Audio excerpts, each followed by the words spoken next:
నమస్తే అండి, నేను మీ సంజయ్ శ్రీపతి.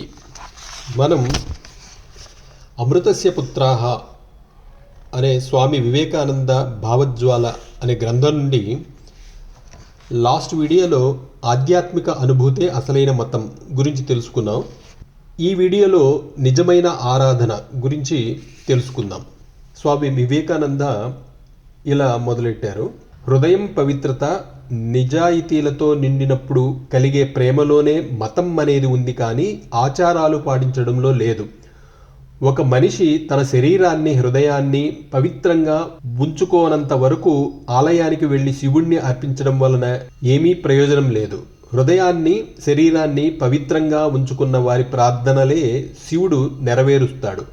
తాము అపవిత్రంగా ఉంటూ ఇతరులకు మతధర్మాలను బోధించాలనుకునే వారికి చివరికి అపజయమే ఎదురవుతుంది.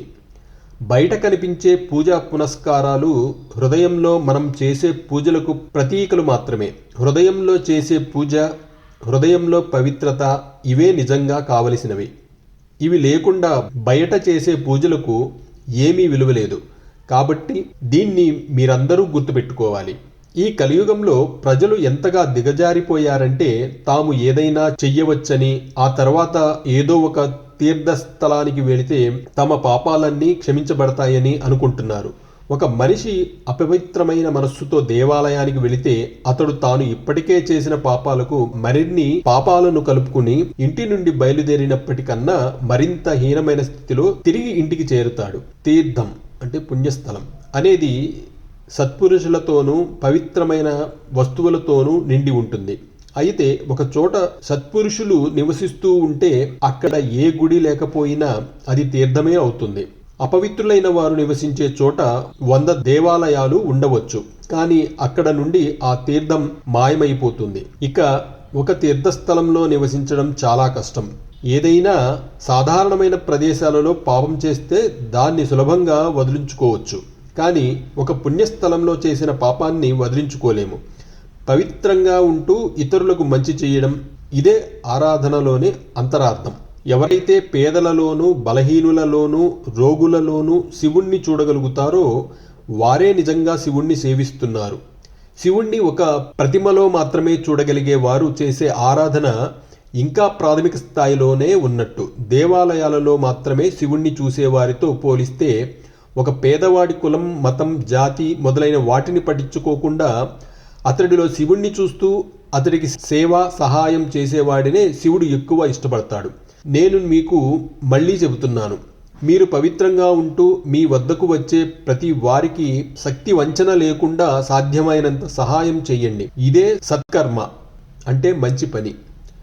దీని వలన హృదయం పవిత్రం అవుతుంది, అంటే చిత్తశుద్ధి కలుగుతుంది అంటూ అందరిలోనూ ఆ శివుణ్ణే నివసిస్తున్నట్టు మీరు చూడగలుగుతారు.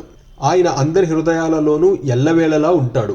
ఒక అద్దం మీద మురికి, దుమ్ము పేరుకుంటే మనం ప్రతిబింబాల్ని చూడలేము. అజ్ఞానం, దుష్టత్వం అనేవి మన హృదయం అనే అద్దం మీద పేరుకున్న మురికి, దుమ్ము లాంటివి. నా సంగతి ముందుగా చూసుకోవాలనుకునే స్వార్థమే అన్నింటికంటే పెద్ద పాపం.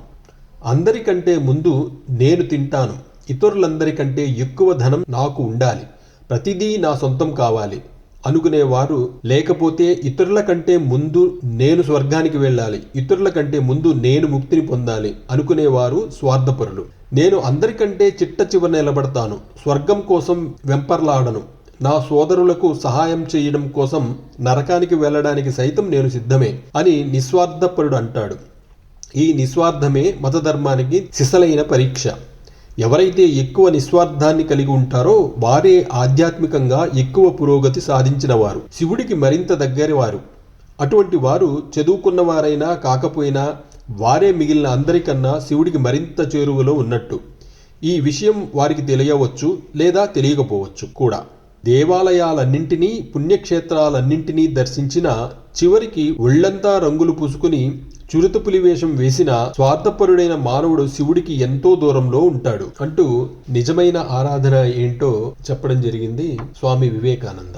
Thank you so much.